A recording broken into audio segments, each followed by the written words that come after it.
l'apprentissage en question. Vous savez que de grands enjeux se jouent aujourd'hui puisque la réforme de la voie professionnelle, dont l'apprentissage, est en grande discussion actuellement dans nos enceintes parlementaires, que Régis Marcon a une oreille extrêmement attentive du ministre puisqu'il fait partie de la mission déléguée pour la formation professionnelle auprès du ministère. Et tant mieux pour nous, tant mieux pour ces formations hôtelières d'avoir un professionnel à nos côtés. Vont animer cette conférence donc Régis Marcon, faut-il encore le présenter, puisqu'il est chef 3 étoiles à Saint-Bonnet-le-Froid et extrêmement investi dans la formation. Il y a longtemps, il y a déjà plus de 10 ans qu'on se connaît maintenant, que c'est un sujet qui le touche énormément parce qu'il voit les difficultés qu'on a et à former et à recruter. Et il y a des pistes qui sont en train de s'ouvrir et on espère que ça va se concrétiser. Ensuite, à ses côtés, nous avons Jacques Maximin, figure emblématique s'il en est de la région Côte d'Azur. Je ne referai pas son CV, sinon ça prendrait tout le temps de la conférence. Et puis il est accompagné à ses côtés de Patrick Geffroy, qui nous vient directement de Bretagne, pour parler de son parcours justement à travers l'apprentissage.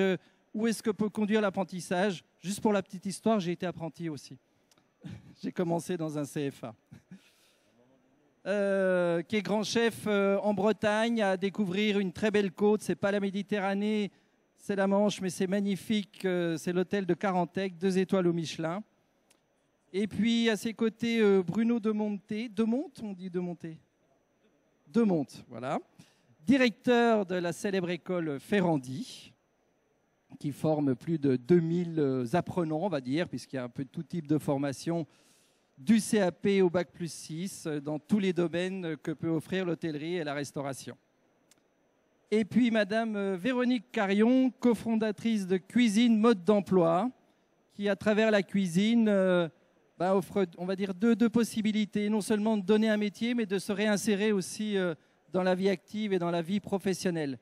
Alors puisque vous êtes la seule femme, je vais vous donner la parole en premier. Je crois que vous nous avez prévu une petite vidéo pour présenter votre association et surtout votre démarche. Oui, tout à fait. Bonjour. Ce que je vous propose, c'est effectivement de voir une petite vidéo qui va fixer un petit peu le cadre de manière à ensuite pouvoir rentrer dans le vif du sujet.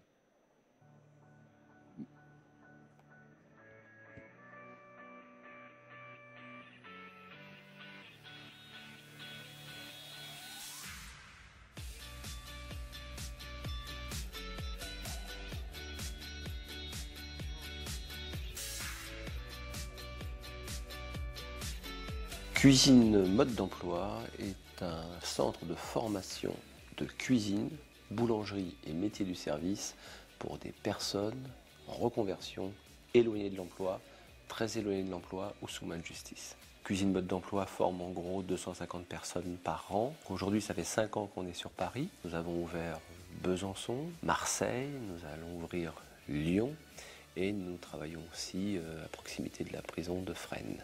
Il y a un état d'esprit, il y a un code de fonctionnement chez Cuisine Mode d'Emploi et Boulangerie Mode d'Emploi.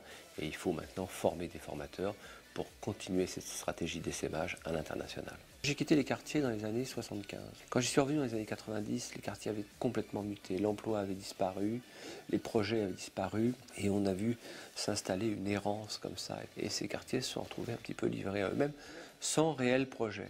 Partant de cela, je me suis dit, mais qu'est-ce qui nous a manqué dans ces quartiers? Et je me suis interrogé avec des personnes avec qui nous avions vécu dans ces quartiers. Et on est tous arrivés au même résultat. Il nous a manqué un cadre éducationnel choisi et puis un réseau. Un véritable réseau solidaire pour trouver un emploi et mettre aussi en face de mes responsabilités. Donc on s'est dit, on va créer un cadre éducationnel qui va s'appeler Cuisine Mode d'Emploi. Et puis on va mettre en place un réseau national pour être capable de placer des personnes en retour à l'emploi immédiatement. On a proposé un modèle qui vaut ce qu'il vaut, mais il vaut ce qu'il vaut pourquoi? Parce qu'il est juste simple. Votre passé ne nous intéresse pas. À vous de franchir la ligne et de dire oui, RER, rigueur, engagement, régularité, 12 semaines, je tiens le coup. Et au bout, il y a un emploi. C'est pas magique, c'est juste de l'engagement, tout à chacun. C'est juste pas l'ascenseur social comme on a bien voulu nous l'annoncer pendant des années. C'est juste un escalier. Et cet escalier social, si on doit responsabiliser les gens qui nous dirigent, c'est de faire en sorte que les marches soient, comme c'est écrit sur les frontons des mairies, liberté, égalité, fraternité, et qu'elles soient à la même hauteur pour tout le monde. Quand je transmets un savoir-faire en cuisine, un savoir-faire en boulangerie ou dans les métiers du service, j'entends apprendre quelque chose pour que ça devienne des hommes libres, libres de pouvoir continuer à avancer avec leur projet. Devenir chef d'entreprise, c'est épanouissant. Ça force l'audace.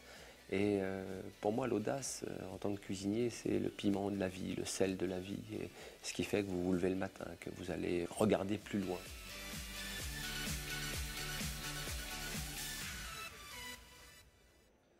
Bien, merci pour cette belle présentation. Donc, effectivement, Thierry Marx nous le dit, hein, il faut qu'on offre des marches, qu'on puisse aider nos apprenants, nos apprentis. On va parler des apprentis, en l'occurrence, à s'élever, à les accompagner dans la réinsertion.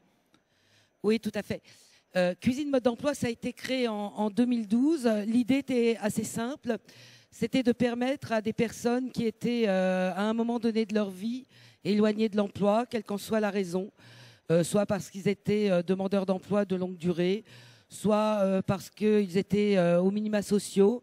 Et puis également, nous travaillons avec des personnes sous main de justice, donc qui sont des personnes détenues. Leur proposer un cadre qui soit de formation qui soit le plus simple et le plus accessible possible. Alors dans la petite vidéo que vous venez de voir, Thierry Marx, donc, qui est à l'origine de ces écoles, parle de 12 semaines. En réalité, nous avons dû réduire pour des raisons purement administratives à 11 semaines. Donc les parcours, c'est 8 semaines à temps plein en centre de formation, suivi de 3 semaines de stage en entreprise. Ce sont des formations qualifiantes puisqu'elles débouchent, si évidemment la personne a suivi dans de bonnes conditions l'intégralité du parcours, sur un CQP, certificat de qualification professionnelle, qui est un certificat reconnu par la branche professionnelle, mais également reconnu par l'État, puisque pour les connaisseurs inscrits au RNCP, c'est-à-dire Répertoire national des certifications professionnelles. Voilà, l'idée, c'était effectivement de permettre à des personnes qui n'avaient pas le profil, qui n'avait pas l'âge requis habituellement pour entrer dans un cursus, disons, plus classique, puisque nous n'intégrons que des personnes majeures sans limite d'âge supérieure. Donc c'est en gros de 18 à 60 ans, avec une moyenne d'âge dans la filière de cuisine de 35 ans. Bien, merci beaucoup. Je crois que vous devancez un peu la réforme qui est en train de s'écrire, n'est-ce pas, Régis ? Quand on dit que maintenant on va pouvoir rentrer beaucoup plus tardivement dans l'apprentissage, je crois jusqu'à 30 ans, en principe, ça va dans le bon sens? Excuse-moi, Max. Je sais que tu as plein de choses à dire aussi. Hein. Oui, moi je trouve l'initiative de Thierry formidable, bien entendu, et tous ici. Pourquoi? Parce que c'est un homme de discours, mais c'est un homme d'action. Parce que les discours, on en fait tous un peu. Derrière, c'est ce qu'on fait sur le terrain. Et ça, je crois qu'on peut le louer. Et puis, il a forcé les portes. Parce que, bon, j'ai vu un peu le parcours, on en a discuté forcément. Et ne serait-ce que déjà, vous parlez de 35 ans. Ben non, 35 ans, Muriel Pénicaud va vous dire c'est 30 ans. Ben non, il force un peu en disant non, moi je l'ai vu jusqu'à 35 ans. Il y a un moment, tout le monde ne peut pas le faire, bien entendu. Après, il faut rester dans la marge, bien sûr, légale des choses. Mais il a compris qu'à un moment ou à un autre, sur un secteur spécifique de jeunes, des fois en difficulté, pas toujours, c'est pas d'aller se frotter le derrière dans les bancs des écoles qui va les intéresser. Forcément non. C'est l'apprentissage. Il revient même, je dirais, à ce que devrait être l'apprentissage. On apprend le métier par la technique. Et je dirais, tout va aller avec, parce que non seulement il y a la technique culinaire qui la réduit, parce que aussi il faut réduire. On a des référentiels qui sont trop lourds. Et toi-même qui a été formateur, qui est maintenant responsable d'un centre de formation, tu sais ce que ça veut dire. Un formateur maintenant, des fois, se résout à remplir les cases parce que dire on va faire le programme. Il faut faire le programme, à tout prix faire le programme. Alors on y va à toute vitesse, sauf que le fait d'aller sur, c'est pas des recettes, sur 80 techniques ou recettes, si on peut l'entendre comme ça, on fait au moins le minimum. Qu'est-ce qui est important? Et là, je prêche à des convaincus. On ne fait plus de jus déglaçage dans les écoles hôtelières. C'est je dirais, c'est scandaleux. C'est scandaleux. J'ai rien contre les marques, etc. Il faut savoir les utiliser, bien entendu. Mais le jus de déglaçage, c'est les bases de la cuisine. Et c'est tellement simple, en plus, à faire. Simple. Il y a un peu de savoir-faire, bien entendu, mais c'est leur donner la quintessence de ce qu'est le métier de cuisinier. Les bases, les bases, les bases. Et on le voit, on vient de passer les épreuves de meilleur ouvrier de France. Voilà, ça peut paraître compliqué, ça l'est, bien entendu, c'est technique, mais c'est des bases qu'on demande aux candidats. Et moi, je trouve ça formidable d'arriver à pousser ces portes, d'aller sur 80 techniques, parce que vous leur donnez les moyens à ces jeunes ou ces moins jeunes d'aller directement vers le métier. Merci beaucoup, Régis. Alors, je vais m'adresser à Jacques Maximin de son parcours. Patrick d'abord, Patrick Geffroy, l'ancien apprenti, qui est devenu patron, comme quoi l'apprentissage, c'est la voie de la réussite aussi, hein, et on ne l'entend pas assez souvent. Et là, il faut changer quand même le regard de l'éducation nationale en général. Et je pense que le ministre est bien placé pour le faire, parce que très souvent, on entend c'est les enfants qui, effectivement, étaient sans solution. Mais quand on travaille bien à l'école, on ne va jamais vous dire « tu vas aller en apprentissage ouais. ». D'abord, je remercierai Jacques, parce que d'être à côté de lui, c'est pour moi, vous ne pouvez pas vous imaginer le plaisir et le respect que j'ai d'être à côté de lui. Et qui me donne la parole d'abord. Mais j'irai exactement dans le même sens que Jacques. Aujourd'hui, les élèves dans les écoles hôtelières ou même dans les CFA font très très peu de pratique. Dans les écoles hôtelières, encore moins que dans les CFA. Alors, pourquoi prendre des cuisiniers, des élèves qu'on met dans des cuisines, dans des écoles hôtelières comme cuisiniers, avec une veste de cuisinier et qui ne font pas de cuisine? C'est quoi ce travail? On a besoin, nous, professionnels, on a besoin de professionnels. Pour qu'ils soient professionnels, il faut qu'on leur apprenne le métier. Dans les écoles hôtelières, maintenant, il y a peut-être 1 heure ou 2 heures de pratique par semaine. Qu'est-ce que c'est que ce travail? 2 heures, 3 heures, et quelques stages, et à peine des stages. Parce que maintenant, il n'y a plus de stages l'été non plus. Donc, une anecdote comme ça, tout à l'heure, il y avait un garçon qui me parlait d'élèves dans une école hôtelière qui présentait une souris d'agneau. Et en salle, il demandait aux invités la cuisson de la souris d'agneau.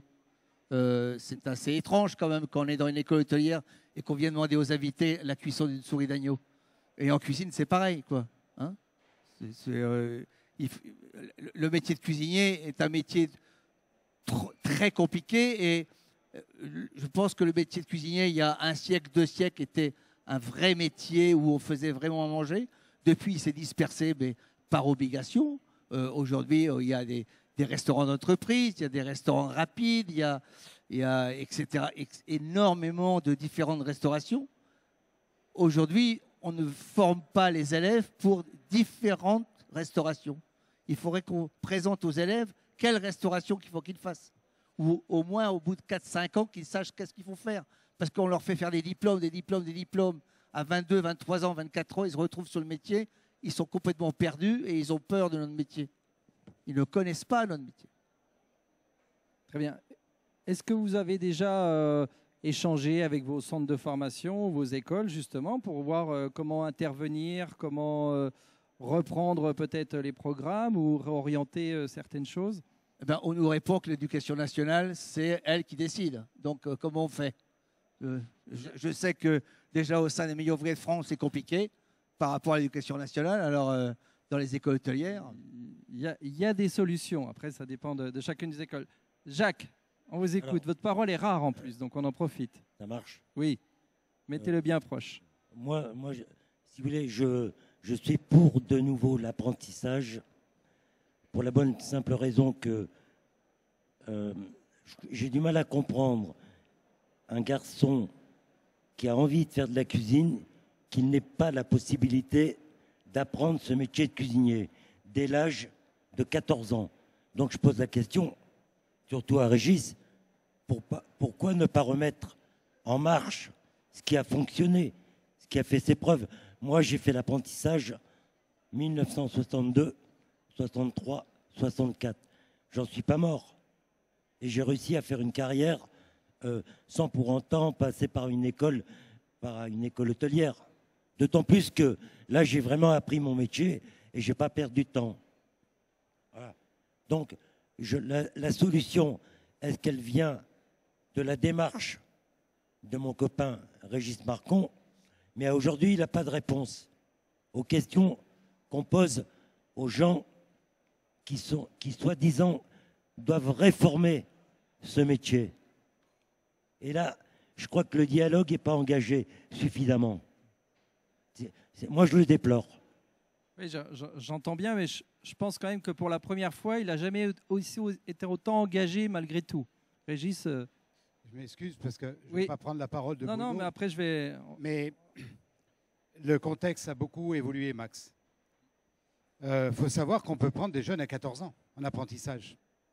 On dit que non, si, parce que quand on sort, on sait que maintenant il n'y a plus de dédoublement. Les jeunes qui sortent de 3e ont 14 ans. Et ils ont la possibilité soit d'aller vers le bac pro, soit d'aller dans l'apprentissage. Sauf, je le disais tout à l'heure, le schéma a changé. Avant, et c'était tant mieux, et encore maintenant, un jeune, et malheureusement c'est ce qu'on dit souvent à l'école, tu n'es pas bon, tu vas aller en apprentissage. Ça veut dire quoi? Tu n'es pas bon, tu vas en apprentissage. Déjà, je dirais dans le verbe, on ne peut pas aimer ce genre de réflexion qui devrait disparaître petit à petit. Donc, on peut rentrer en apprentissage. Sauf que maintenant, dans le contexte familial, les familles souvent décomposées, etc., ça devient compliqué. De plus en plus, on fait beaucoup plus confiance, à tort ou à raison, certainement à raison pour certaines raisons, au système bac pro, aller à l'école hôtelière, etc. Alors moi, si vous voulez, je mettrai en garde presque. On est trop pressé.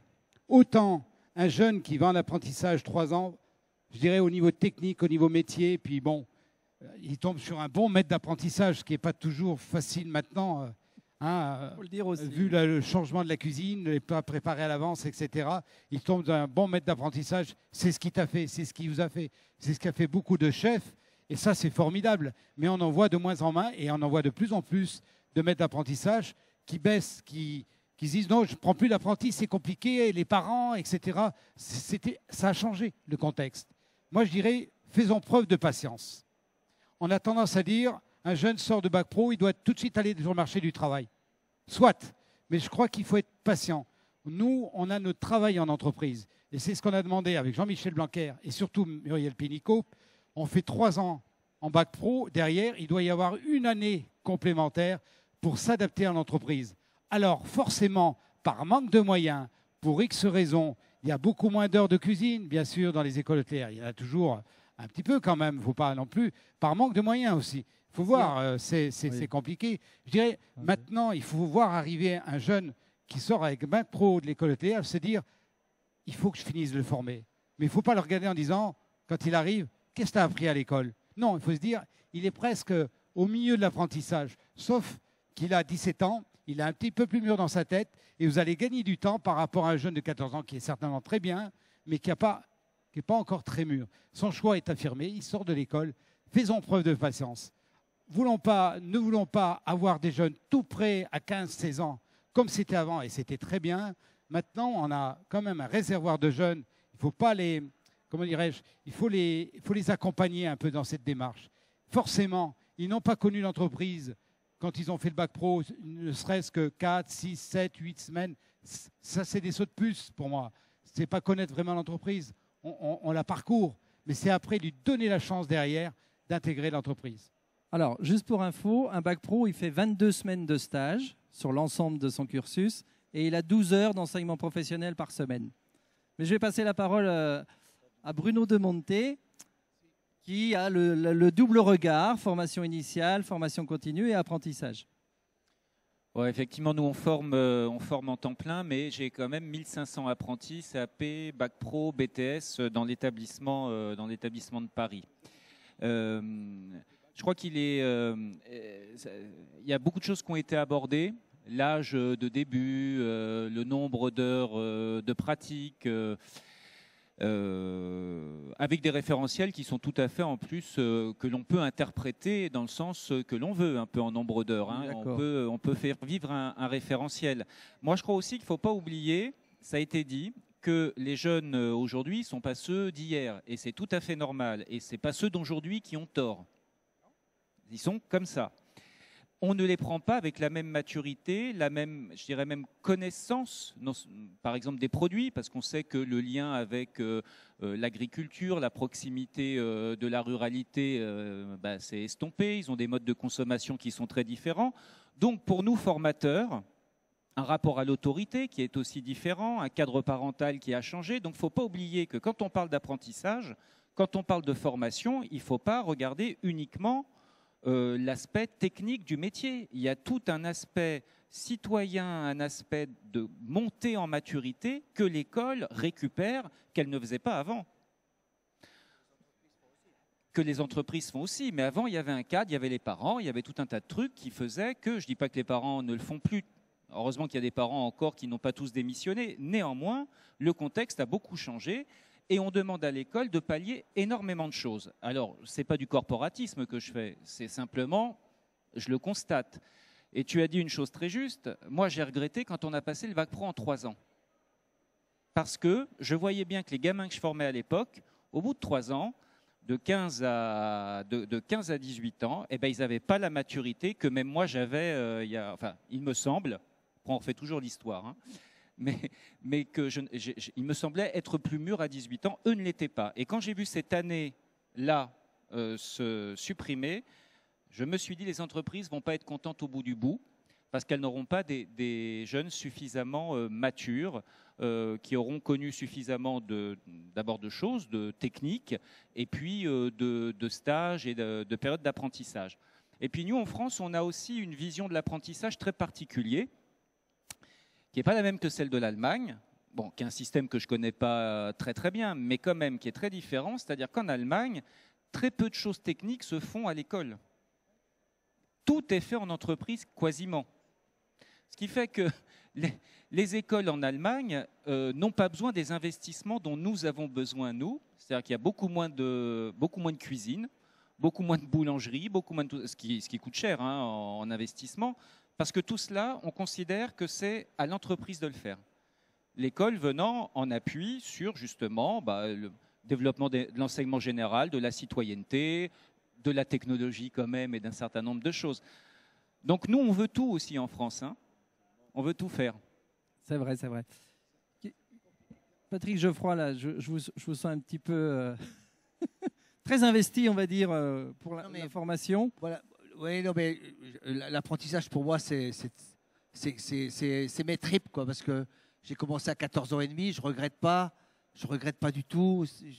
J'ai fait 3 restaurants différents pour avoir mes 3 ans d'apprentissage, parce que ma première année, c'était pas terrible, ça me plaisait pas. La deuxième année, c'était merveilleux, parce que j'étais dans une maison familiale au bord de la mer, je découvrais les poissons frais, enfin bref.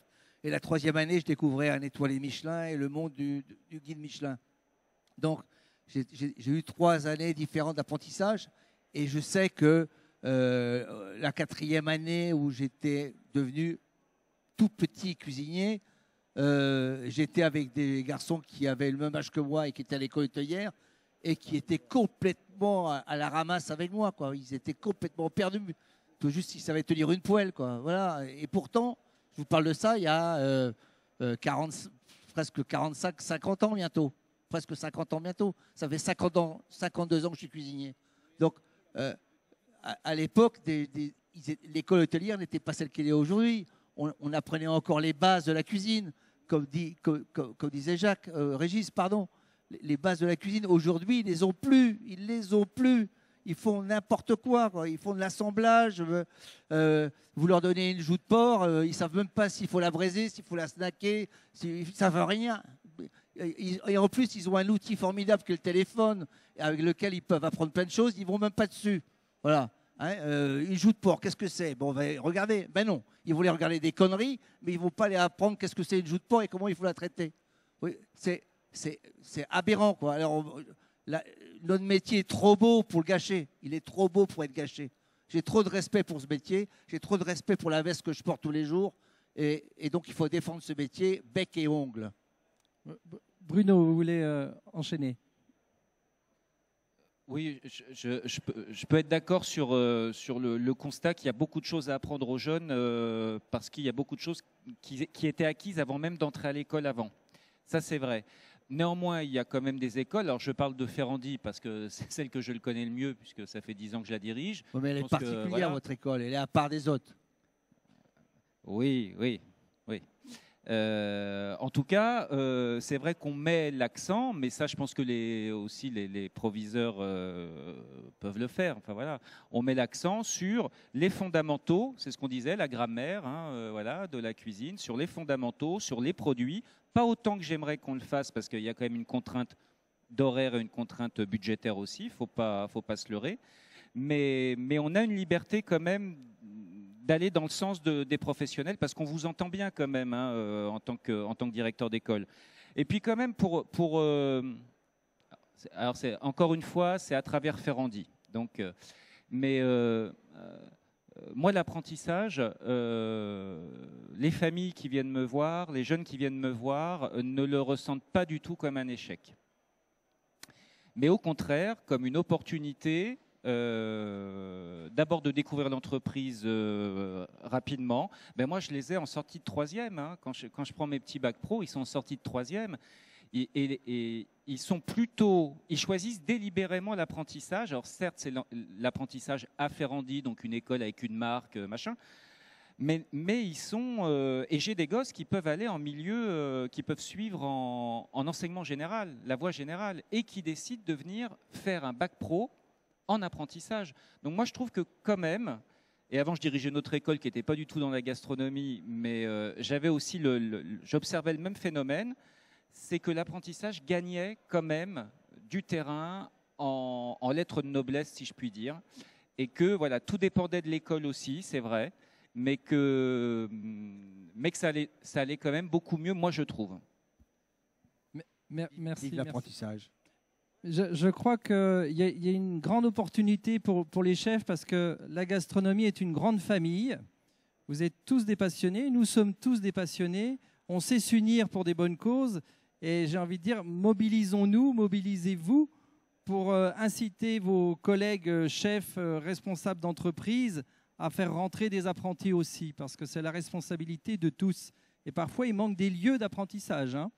J'en suis témoin. Moi aussi, j'ai des jeunes qui viennent, qui font un vrai choix dans nos établissements. Et parfois, on n'a pas suffisamment d'entreprises à leur proposer en apprentissage. Vous vouliez intervenir, Véronique? Oui, je voulais intervenir. Alors, pas sur la formation initiale, puisque nous, vous avez bien compris qu'on était uniquement sur de la formation continue d'adultes. Le thème, c'est l'apprentissage. Voilà. Donc, c'est un apprentissage au sens large du terme, mais pas au sens juridique, puisque nos stagiaires sont stagiaires de la formation professionnelle. J'aimerais dire quelques mots sur la complémentarité avec les écoles, les CFA et d'autres écoles hôtelières, dont Ferrandi. Nous, on accueille des publics qui sont, je l'ai dit tout à l'heure, plus âgés, et des publics qui sont donc plus pressés de rentrer ou de re-rentrer dans la vie active.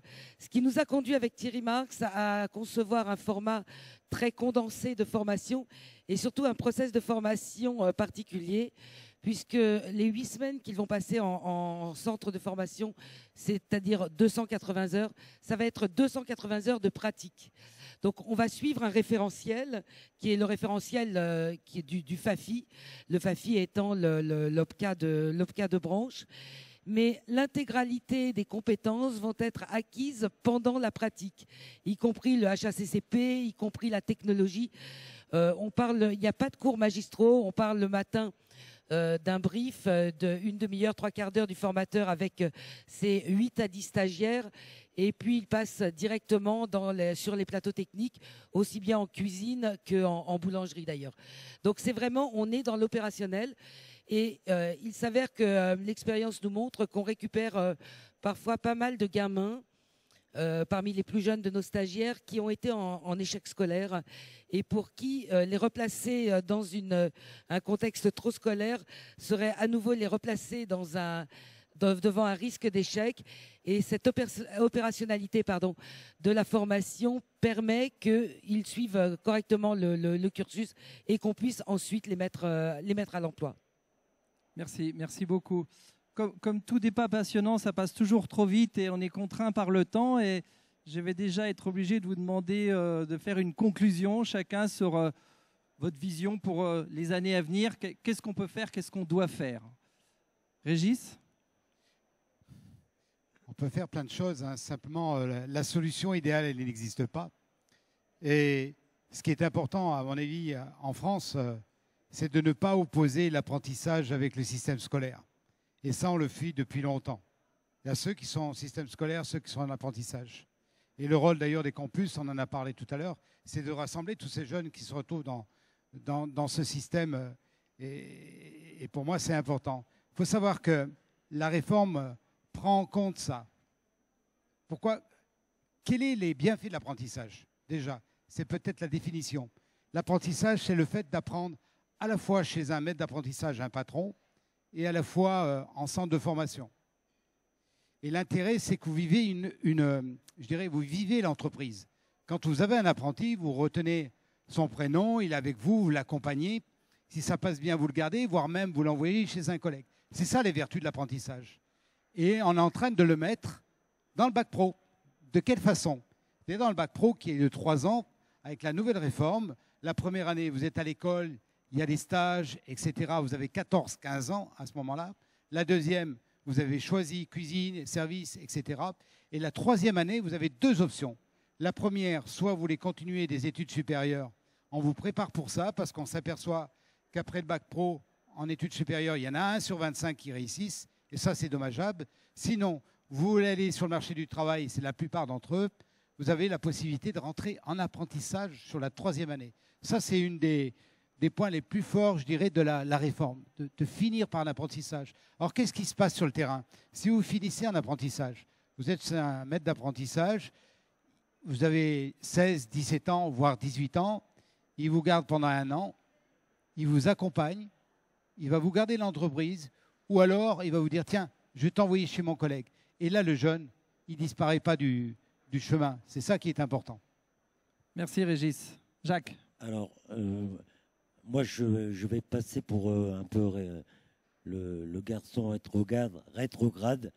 Moi, je suis pour, si vous voulez devenir cuisinier, moi, je préconise de revenir à un vrai apprentissage.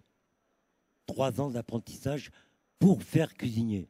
Après, maintenant, j'ai essayé. Moi, j'ai formé un apprenti dans ma vie. Un seul. Parce que c'était le seul dont les parents ne téléphonaient pas à 8 h du soir en me disant « Mon gamin n'est pas rentré. Comment se fait-il » Vous voyez? Donc, moi, j'ai un peu perdu patience parce que j'avais pris en main ce gamin et je voulais le mener au bout d'une carrière avec le profil d'une carrière. Et je lui ai mis le pied à l'étrier. Tous les autres que j'ai eus, qui sont passés dans mes mains, ça n'a pas fait long feu.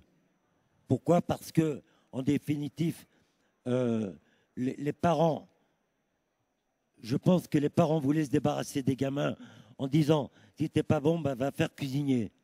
C'était un peu ça. C'est ce qu'on disait dans le temps. Maintenant, bon, ben voilà, moi je préconise le retour à l'apprentissage pour le métier de cuisinier. Merci, on l'a bien entendu. Patrick? Alors moi, je parlerai aussi de l'apprentissage et je dirais qu'aujourd'hui, il faut revenir aux fondamentaux de la cuisine et donc le b.a.-ba de la cuisine qu'ils n'ont plus. Ils savent plus saisir, ils savent plus braiser, ils savent plus rafraîchir, ils savent plus cuire, ils savent plus assaisonner. Ils ne savent plus assaisonner. Hein, très important. Et donc, à l'école, que ce soit en apprentissage ou dans les écoles hôtelières, quand ils sont dans les écoles hôtelières ou quand ils sont dans les CFA, qu'on leur apprenne à cuire et à braiser et à assaisonner. Ce qu'on ne fait plus. On le fait, mais peut-être pas assez bien. Non, on ne le fait plus. On prend cher. Hein, Bruno, allez-y. Dans le système, l'apprentissage est un... Et c'est certainement la meilleure méthode éducative pour ce type de métier, nos métiers d'art et d'artisanat, pas seulement la gastronomie, mais notamment la gastronomie. Je trouve, moi, que ça évolue plutôt, comme je disais tout à l'heure, dans le bon sens.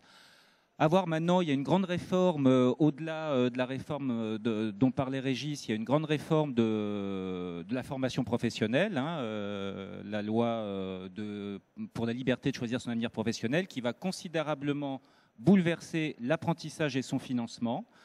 Alors, pour le bien de l'apprentissage, Mais le diable se cachant dans les détails, on verra bien comment ça va se passer quand les décrets d'application seront parus. Merci Bruno. Véronique? Moi, je voudrais partir peut-être des besoins des professionnels parce que c'est quand même aussi ce qui nous anime. Et la branche évalue à 50 000 emplois non pourvus chaque année. Et je pense que plusieurs approches et des approches différentes peuvent parfaitement cohabiter, peuvent être parfaitement complémentaires. C'est pourquoi nous, on a toujours plaisir à échanger avec les écoles hôtelières, les CFA. Et je pense qu'il faut aller vers de nouveaux publics et de nouvelles méthodes d'apprentissage. Très bien, merci à vous. Donc on le voit, hein, l'apprentissage, c'est vraiment une des voies de la réussite et il faut le faire savoir et il faut le dire haut et fort. Merci à vous pour vos interventions et bonne fin de salon.